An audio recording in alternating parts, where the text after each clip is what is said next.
Eh bien, bonjour à tous. Je suis vraiment content que vous soyez là encore avec moi cette semaine, en espérant que ce soit la dernière semaine qu'on puisse se voir à distance comme ça. Mais est-ce que vous avez suivi un petit peu les nouvelles cette semaine? Il y avait deux points principaux qui retenaient l'attention. Évidemment, le décès de M. George Floyd, tragique d'ailleurs, et évidemment, à partir de lundi, on a commencé à parler du déconfinement en Ontario, qui est annoncé par notre premier ministre, M. Ford. Alors, cette semaine, on aurait dit que c'était un petit peu comme un vent de fraîcheur, un petit radoucissement des consignes de distanciation sociale en Ontario. C'est comme si, finalement, en mélangeant nos deux nouvelles, que le policier avait relâché un petit peu la pression de son genou sur notre cou pour nous permettre de respirer. Juste un petit peu, pas trop par exemple. Euh, mais désormais, on a le droit à des rassemblements jusqu'à 10 personnes avec distanciation sociale et de réouvrir les lieux de culte, cette fois avec un maximum de 30% de sa capacité, toujours avec les mêmes mesures de distanciation sociale.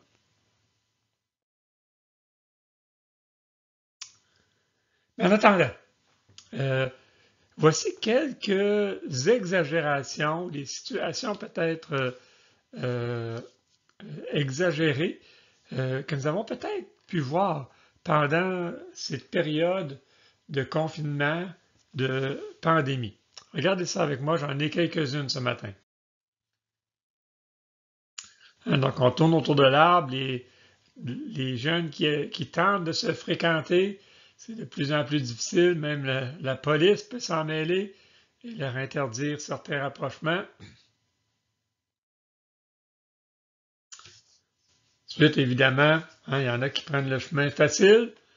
Euh, Quand leur fils leur demande de lui dessiner un mouton, il dit oui, tiens, il est en confinement, c'est bien plus facile, hein.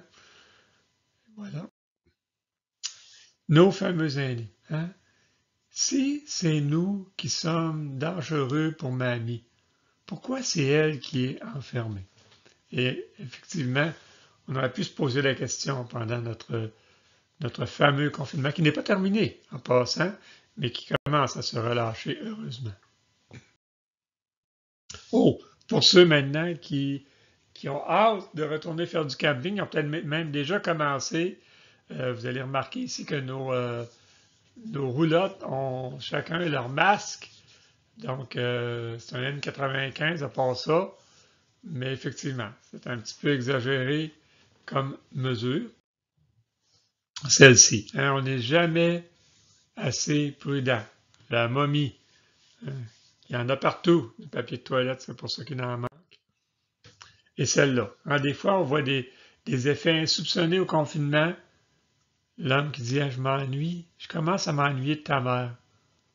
Alors la femme lui répond hein, il y a quelque chose qui ne va pas, je vais prendre ta température. C'est pas normal. Et celle-ci, nos ouvriers de la construction qui avaient vraiment hâte de recommencer à travailler, ils vont prendre toutes les mesures et eux aussi ils sont capables de s'adapter pour faire du travail à 2 mètres de distance.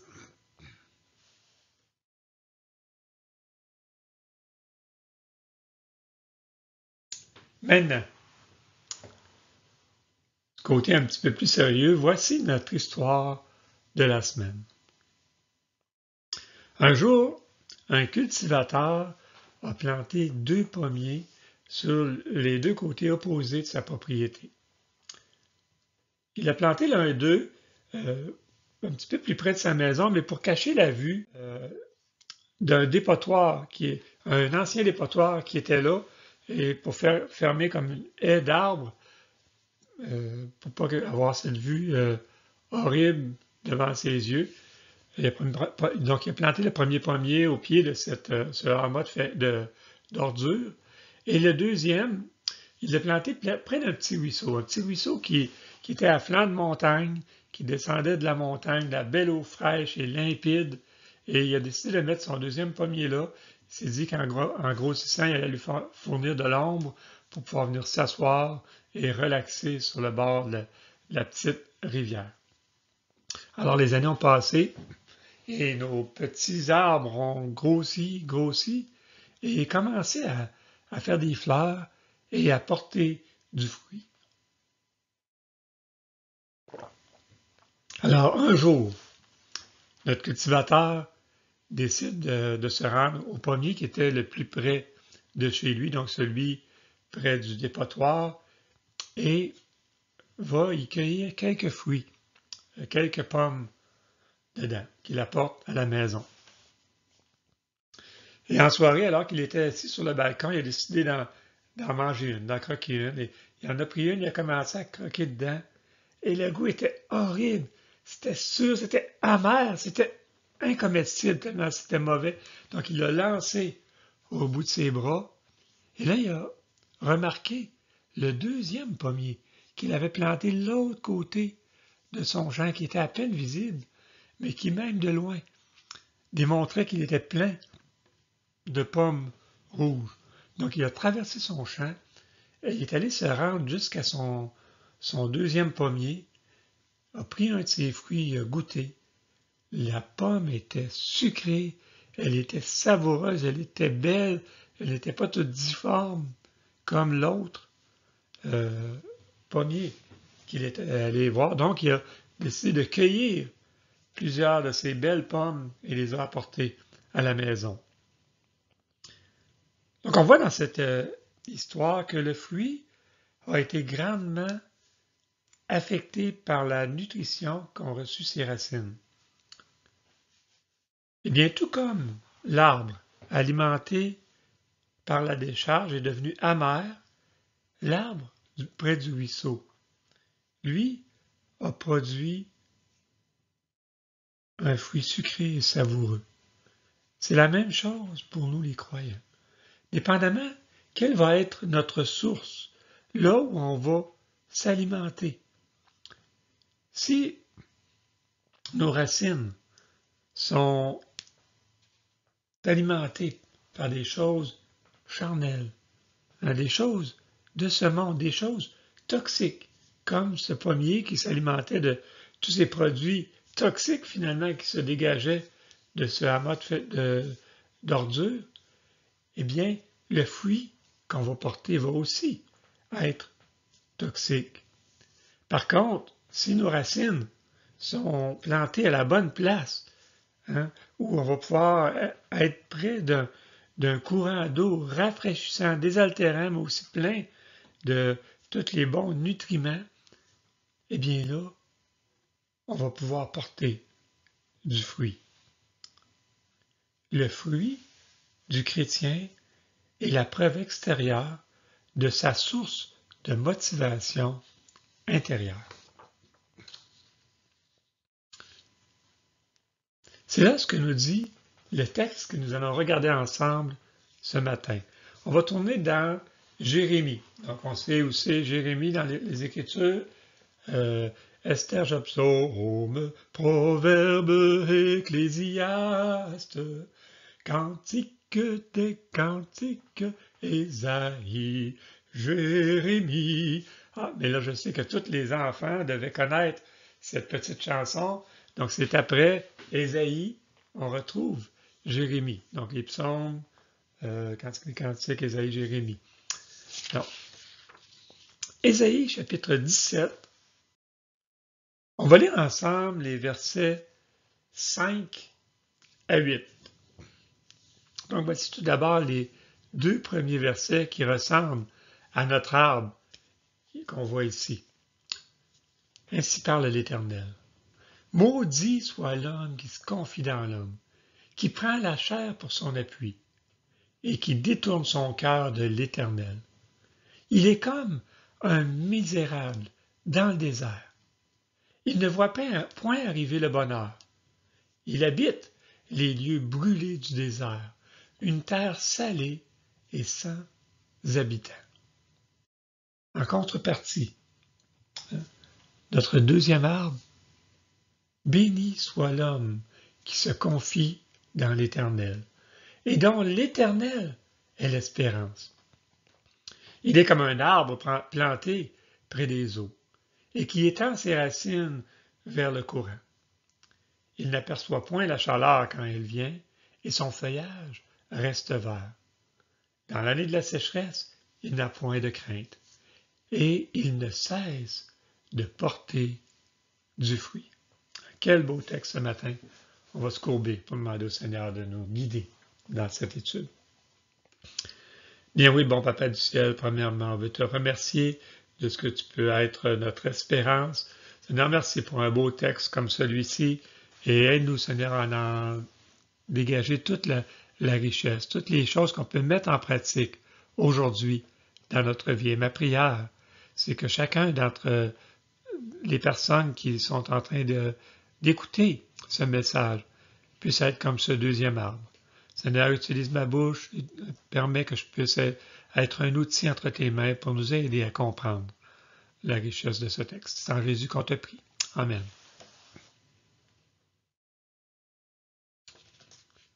Donc, nous avons ici tout un contraste.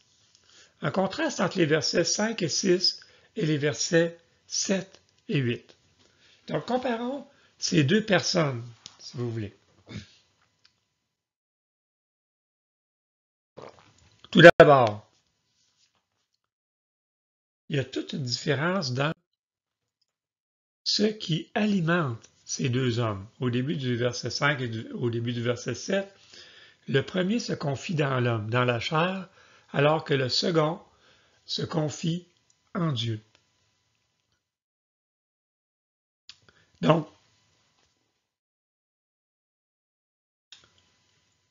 où puissent-ils leurs éléments nécessaires à leur survie?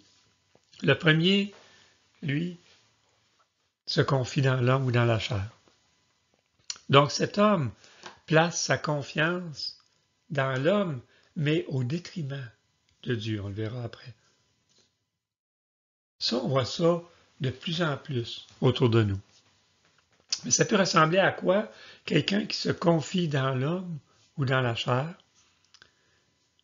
Eh bien, ce que les autorités, les experts, les supposés scientifiques d'aujourd'hui prônent dans notre société est de plus en plus contraire à ce qu'affirment les Écritures.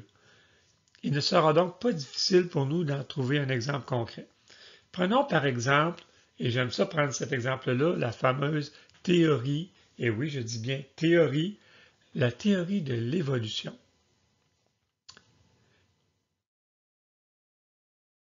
Ce que l'on apprend à nos enfants aujourd'hui dans les écoles est clairement en contradiction avec ce qu'affirment les Écritures, du moins dans ce domaine.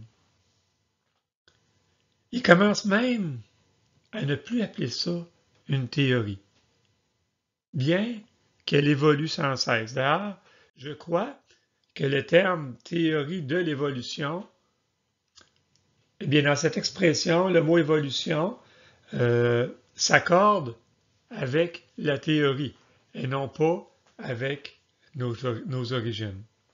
Parce que la théorie évolue constamment, évidemment.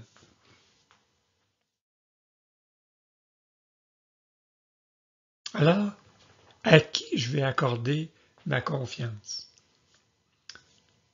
En l'homme ou en Dieu? Parce que de l'accorder à un, c'est de la retenir pour l'autre. Dieu ne peut pas avoir créé les cieux et la terre et que ce soit en même temps un accident de la nature. C'est un ou c'est l'autre. Si je choisis de croire la science, je tourne forcément le dos à Dieu. Il va y avoir des conséquences à ce rejet. Le texte nous dit même que celui qui choisit de se confier dans l'homme est maudit. C'est un gros mot, hein? Donc il va aller en enfer. Ce n'est donc pas juste dans le domaine doctrinal que le texte parle ici, mais c'est d'une attitude globale, une attitude en général, où je fais passer l'homme au devant de Dieu. Dieu devient, dans ma vie, un accessoire, quelque chose de second ordre. Si ma confiance est mise dans l'homme ou dans la chair, c'est que je ne fais pas confiance à Dieu. Il n'est donc pas digne de confiance. Le second, lui, se confie en Dieu. Et encore là, on pourrait se demander, ça ressemble à quoi se confier en Dieu? Bien, forcément, se confier en l'Éternel, ça va commencer par le domaine de mon salut, de mon éternité, finalement. Je dois a priori devenir un enfant de Dieu, me convertir, être réconcilié avec lui, sinon ce sera la colère de Dieu qui soit sur moi et non pas sa grâce. Ensuite, je suis en mesure de lui accorder toute ma confiance. Et maintenant, dans tous les domaines de ma vie. C'est une attitude de tous les jours, pas juste à certaines circonstances, mais pas juste sur certains sujets non plus. Quand Dieu est avec toi, il veille sur chacun des aspects de ta vie et les emprunts de sa grâce infinie. C'est alors à lui seul que tu accordes toute ta confiance. Donc, au contraire du premier homme, quand je me confie en l'Éternel, je le fais passer avant toutes les autres choses, que ce soit avant les autorités, avant les experts ou avant même nos fameux scientifiques aujourd'hui. On parle évidemment dans des domaines où il y a contradiction, parce qu'on peut être soumis aux autorités sans enfreindre ce que Dieu demande, évidemment. Ensuite, la différence se continue. La fin du verset 5 et la fin du verset 7, on voit que le premier s'attend à être secouru par les hommes ou la chair, en se détournant ou en tournant le dos à Dieu.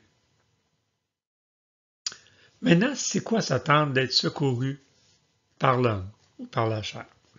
Bon, prenons un exemple concret. Bon, peut-être qu'on est en pleine chaleur présentement, même en canicule aujourd'hui. Mais disons qu'on se retrouve en hiver, parce que nous, au Canada, on connaît ça les hivers. Et je suis en hiver, et là, c'est la tempête, et je prends le champ avec ma voiture. Bon, pas de blessés, mais la voiture ne semble pas endommagée, mais c'est impossible de sortir de là sur le pouvoir du véhicule. Alors, qu'est-ce que je fais? Eh bien, les gars, nous, on est spécialistes pour se confier dans l'homme ou dans nos propres capacités. Là, tu essaies de toutes tes forces, mais là, c'est peine perdue. Peut-être même que tu te mets en colère après ton épouse parce que tu trouves qu'elle pèse trop vite sur l'accélérateur et ça fait juste tourner dans le vide, finalement. Là, tu es en colère parce que ça ne fonctionne pas. Ah! Et là, ton épouse te dit les mots que tu ne voulais pas entendre. On pourrait prier. Parce que ça aussi, tu le savais. Mais tu voulais essayer avant. Mais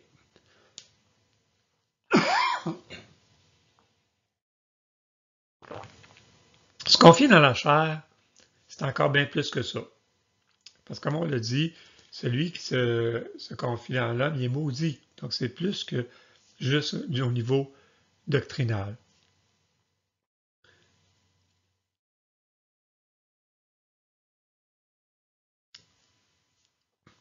C'est ce que la plupart des personnes font autour de nous.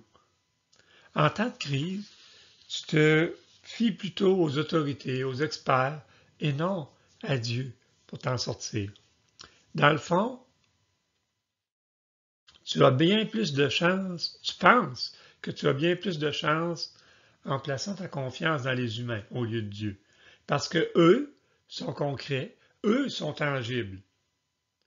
Mais aussi, en plaçant ta confiance en eux, tu es certain d'être déçu. Mais se confier dans la chair, ça peut aussi être pour ton salut éternel. Je peux placer ma confiance dans mes propres œuvres au lieu de la placer dans le sacrifice de Jésus à la croix. Alors le terme maudit prend tout son sens, parce que sans Jésus, tu es voué à l'enfer. L'enfer qui est la place des maudits. Notre deuxième homme, lui, s'attend au secours de Dieu. Il place son espérance, ses attentes en Dieu. Alors, ça peut signifier quoi de se confier à l'Éternel? Disons qu'on est dans la même situation, là. Ta voiture est dans le champ en plein hiver, mais là, il fait froid. Il fait bien froid. Et là, cette fois-là, tu as pris les devants sur ton épouse. Et tu commences par crier au secours à Dieu. Bonne initiative, tu te confies en l'Éternel dès le départ, pas en dernier recours. Bravo. Mais, comme on pouvait s'y attendre, parce que tu as prié, tu as demandé à Dieu, quelques secondes plus tard, s'arrête un pick-up avec un gars qui te demande s'il peut t'aider. Alors tu lui réponds, non, non, c'est pas nécessaire, ça va aller parce que Dieu va venir à mon secours. Okay, le gars s'en retourne. 15 minutes plus tard, une remorqueuse s'arrête et demande si tu as besoin de ses services. Mais tu lui réponds, non, non, car Dieu va venir me sortir de là, j'ai la foi et je sais qu'il va pourvoir. Donc la remorqueuse s'en va. Mais là, il fait froid. Il fait bien froid et tu es dans la tempête et tu finis par mourir de froid. Alors quand tu arrives au ciel, tu fais des reproches à Dieu parce qu'il n'est pas venu à ton secours alors que tu l'as placé en premier. Il te répond avec tout le calme qu'on connaît à Dieu, qui t'avait envoyé un pick-up et une remorqueuse et que toi, tu as refusé de les utiliser. Oui, on peut se confier en l'Éternel tout en reconnaissant sa providence, la façon que Dieu pourvoit et que Dieu peut utiliser d'autres humains pour pourvoir. Ou même parfois notre propre capacité. Mais je reconnais là le doigt de Dieu, que Dieu est intervenu dans cette situation, peu importe la façon qu'il s'y est pris, mais c'est lui qui est venu à mon secours. Donc, de me confier dans l'Éternel, ça ne veut pas dire que je mets toutes les autres choses de côté, mais que je reconnais que c'est Dieu qui a agi. Et pour notre salut éternel, c'est la même chose.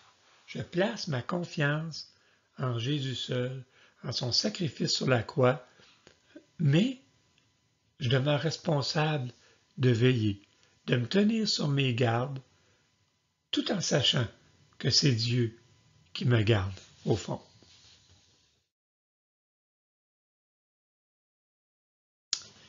J'espère que vous étiez avec nous la semaine passée, mais je voudrais juste vous rappeler la dernière chose que je vous ai demandé. J'ai demandé une chose à faire cette semaine. Je vous ai invité à prier pour que nos autorités permettent que nous puissions recommencer nos réunions hebdomadaires très bientôt.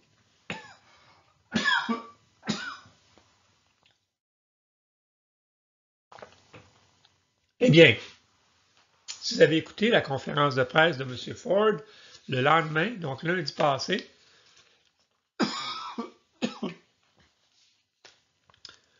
je pense qu'il y en a qui ont prié.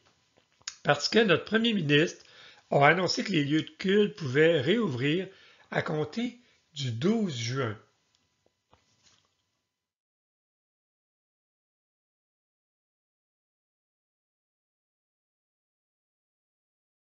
Mais ça, le 12 juin, c'était vendredi cette semaine. Donc, lorsque vous allez écouter ce message, on devrait avoir le droit de recommencer les rencontres. Mais évidemment, parce qu'ils ont mis plusieurs contraintes, Le conseil se rencontre, on est jeudi aujourd'hui lorsque j'enregistre. Donc ce soir, on se rencontre en conseil et on va regarder ensemble les possibilités qu'on a et on va vous faire part, peut-être que je l'ai déjà fait d'ailleurs, mais des dénouements et quand est-ce qu'on va pouvoir recommencer à se réunir en Église.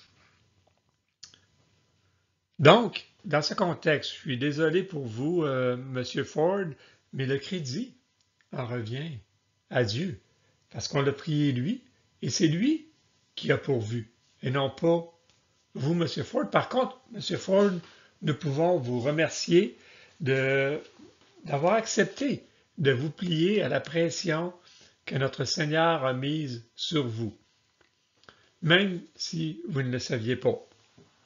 Donc, on est quand même reconnaissant de cela, mais c'est ça, de se confier dans l'Éternel, on reconnaît qu'en bout de compte, c'est lui qui a pourvu.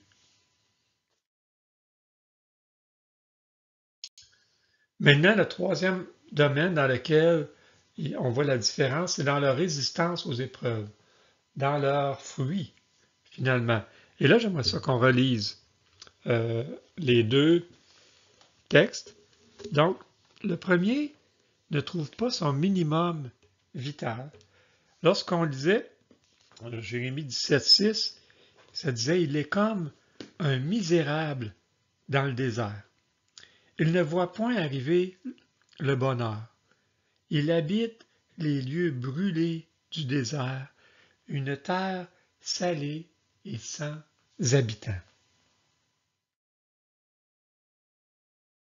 Imaginez-vous comme cette pauvre plante que vous voyez à gauche de l'écran. Vous n'arrivez même pas à trouver l'eau et les nutriments essentiels à votre propre croissance, alors vous êtes en train de mourir. Il va de soi que vous ne pouvez pas porter aucun bon fruit.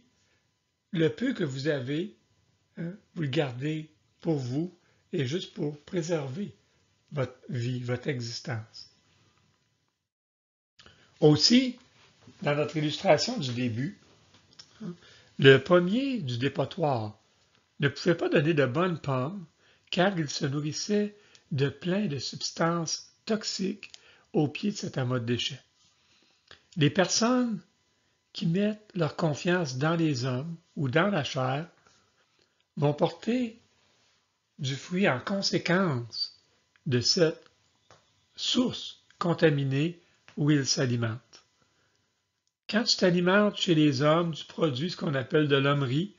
Quand tu t'alimentes de la chair, tu produis du fruit charnel, et ni un ni l'autre ne produit du bon fruit pour Dieu. Le second, pour sa part, il trouve tellement plus. Regardez le verset 8 de notre texte, on va le relire ensemble. Il est comme un arbre planté près des eaux. Il étend ses racines vers le courant. Il n'aperçoit point la chaleur quand elle vient, et son feuillage reste vert. Dans l'année de la sécheresse, il n'a point de crainte. Il ne cesse de porter du fruit. Donc, le second, pour sa part, il trouve tellement plus qu'il n'est pas seulement verdoyant, il produit aussi du fruit en abondance et du fruit de bonne qualité. Notre pommier, au pied de la montagne, avait tous les nutriments nécessaires, non seulement à sa croissance, mais à la production de bons fruits. Il s'alimentait à la bonne source, celle qui est pleine de nutriments et de minéraux. Résultat, peu importe ce qui se passait autour de lui, qu'il y ait sécheresse ou la COVID-19 ou peu importe, il continuait à être en santé et à produire de l'excellent fruit. Et au bon moment, en plus. Son propriétaire pouvait donc y retrouver tout le fruit qu'il s'attendait de lui. Mais comment pouvons-nous être comme ce pommier? Souvenez-vous de toutes les illustrations que notre Seigneur nous a données par rapport à sa personne, mais qui est l'eau, qui est la source dont entre autres, dans Jean 4, on voit l'histoire de la Samaritaine, où Jésus utilise cette illustration-là. Dans Jean 15, où il est le sarment, nous autres, on est des cèpes, et on s'alimente, on s'abreuve à lui. Jésus est cette source d'eau à laquelle il nous faut nous abreuver. Mais Jésus est aussi la parole, conformément à Jean 1. Il s'agit donc de s'alimenter directement à lui, par le moyen de sa parole, dans une relation personnelle, proche et intime avec lui. Donc, pas juste de la lire, de l'apprendre, mais que ce soit quelque chose qui transforme nos vies, de quoi on s'alimente et qui devient notre vie finalement. Mais c'est quoi ce fameux fruit qui est attendu par le Maître? À première vue, on pourrait sans doute croire que c'est des conversions, des personnes qui se convertissent autour de nous, des bonnes œuvres, mais c'est bien plus que ça. Ce que le Seigneur s'attend de ses enfants, c'est que leur cœur soit attaché à lui en premier. C'est pour cette raison que le premier commandement est celui qui englobe tous les autres, conformément à ce que Jésus nous a dit. C'est d'aimer le Seigneur notre Dieu de tout notre cœur, dans Matthieu 22. Voilà le fruit que cherche notre Seigneur pour ses pommiers, finalement, que nous sommes. Être en amour avec Dieu, de le faire passer en tout premier lieu dans tous les domaines de notre vie, voilà ce que c'est de porter du fruit pour Dieu. Prions. Bien oui, Seigneur, certainement on veut être comme cet arbre planté près d'une source d'eau. Seigneur, qui étend ses racines vers le torrent qui est ta parole, qui est ta personne finalement qui nous abreuve. Seigneur Dieu, ma prière, c'est que chacun d'entre nous, chacun des auditeurs ce matin, puisse être planté près des sources d'eau et trouve sa source, s'alimente en toi, Seigneur. Et c'est en Jésus que je veux te prier. En même temps, je te demande de donner la sagesse au conseil, de permettre qu'on puisse recommencer les rencontres prochainement. Merci d'avoir répondu à notre prière la semaine passée, de permettre que notre premier ministre autorise les rencontres en Église. Et montre-nous comment, Seigneur, on peut faire ça et que ce soit encore édifiant et viable, Seigneur, ensemble. Donc ça avec le conseil et pourvoir les personnes aussi pour gérer toutes ces consignes. Et c'est en Jésus qu'on te prie. Amen. Donc, vérifiez bien vos courriels. On va vous donner les détails. Donc, c'est certain que ce n'est pas cette semaine qu'on recommence les rencontres en Église. On est 3 à la dernière minute et aussi, on attend des consignes du gouvernement qu'il ne nous a pas données encore. Il nous a dit qu'il nous fournirait des consignes, le cadre dans lequel on va pouvoir ouvrir. Donc, évidemment, ça va nous prendre ce document-là. Donc, quand on va l'avoir, on va monter un comité. C'est possible que, en tout cas, je vais faire un appel cette semaine. Si ça vous tente d'en faire partie de ce comité, il va y avoir un énorme travail à faire. Tout de mettre en place les choses. Probablement que ça va être comme dans les centres d'achat avec les flèches et ce genre de choses-là. Là. Donc, il faut regarder le cadre qu'on va avoir et faire que ce soit un environnement viable. Donc, surveillez vos courriels. Cette semaine, étendez vos racines vers le courant d'eau qui est Jésus. Donc, bonne semaine à tous.